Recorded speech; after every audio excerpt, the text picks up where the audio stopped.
कहानी वजूद की। ये एक श्रृंखला। वजूद एक ऐसा शब्द है जो अपने आप में एहसास करवाता है कि तुम कौन हो, तुम्हारी पहचान क्या है। ईश्वर जब किसी इंसान को बनाता है तो सभी को एक ही प्रकार की शक्तियां देता है।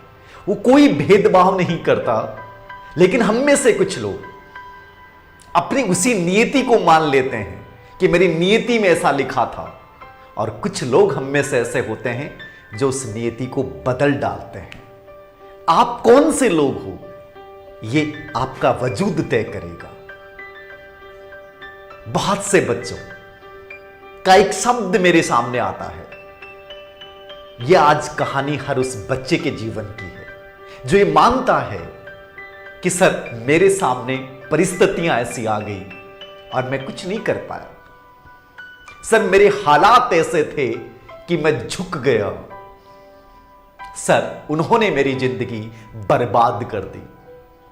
सर मेरे पास रोने के अलावा कुछ नहीं बचा।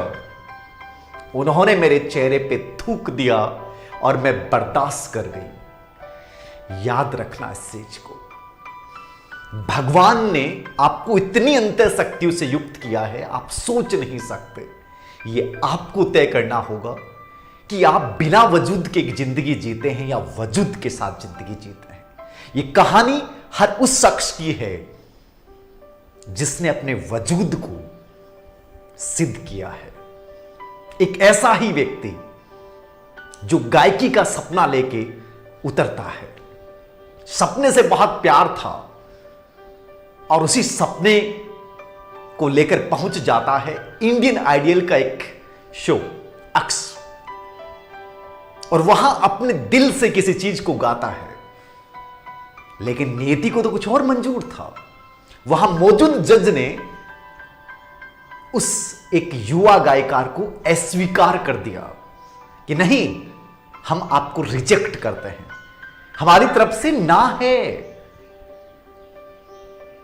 ये कहने के बाद कोई भी इंसान टूट सकता है कि आप किसी परीक्षा को देने जाएं और वहां आपको अस्वीकार कर दिया जाए, आपको रिजेक्ट कर दिया जाए, और हम उसे नियति मान लेते हैं कि शायद मेरे में कमी थी, शायद मेरे भाग्य में नहीं लिखा था।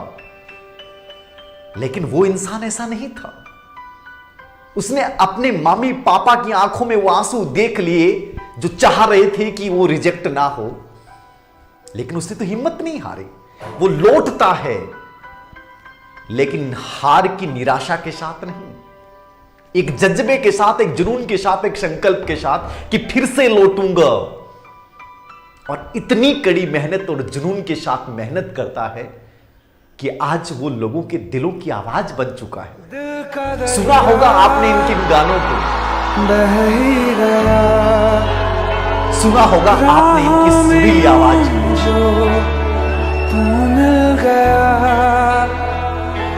सुना होगा आपने इनके इन बोलों को। संभला था ये वही शख्स है जब 2011 में इनको रिजेक्ट किया गया, इनके वजूद को नकार दिया गया। वही इंसान 10 साल बाद में उसी इंडियन आइडल में पहुंच जाता है। किस रूप में? चीफ गेस्ट के रूप में।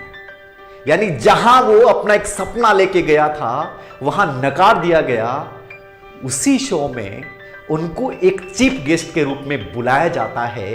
ये वजूद है, यही वजूद है। याद रखना कि हम में से बहुत से बच्चे निराश हो जाते हैं कि सर उन्होंने मुझे नकार दिया, उन्होंने आज मुझे ये बात कह दी। याद रखिएगा, ईश्वर सभी को समान मौका देता है। उस मौके को जुनून में बदलकर और छीन लेना यदि आप में नहीं है तो आप एक कमजोर इंसान हैं। जिन लोगों ने तुम्हें रिजेक्ट किया है, जिस संस्था ने रिजेक्ट किया है, जिस एग्जाम ने तुम्हें रिजेक्ट किया है, याद रखना उसी के सामने फिर से खड़ा होना है और यह प्रूव करना है कि तुमने एक दिन मुझे ऐसा कहा था, तुमने मुझे ऐसा निकाला था, आज तुम लोग मुझे बुला रहे हो। यही वजूद है।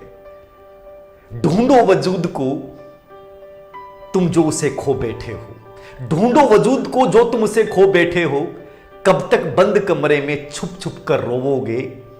खुले आसमान में उड़ना सीखो, क्यों गुमनाम बैठे हो, क्यों गुमनाम बैठे हो? जो नामुमकिन है उसे मुमकिन करना सीखो। तुम्हारा वजूद कम नहीं है, तुम्हारा वजूद कम नहीं है, बस तुम उसे खो बैठे हो, बस तुम उसे खो बैठे हो। उस वजूद को कभी मरने मत दीजिएगा। यदि वजूद है तो हमारा जीवन है, बिना वजूद के जीवन नहीं होता। तो लड़ना सीखिए, हासिल करना सीखिए और छीनना सीखिए अपने जुनून से। ये कहानी थी जुबिन नौटियाल की।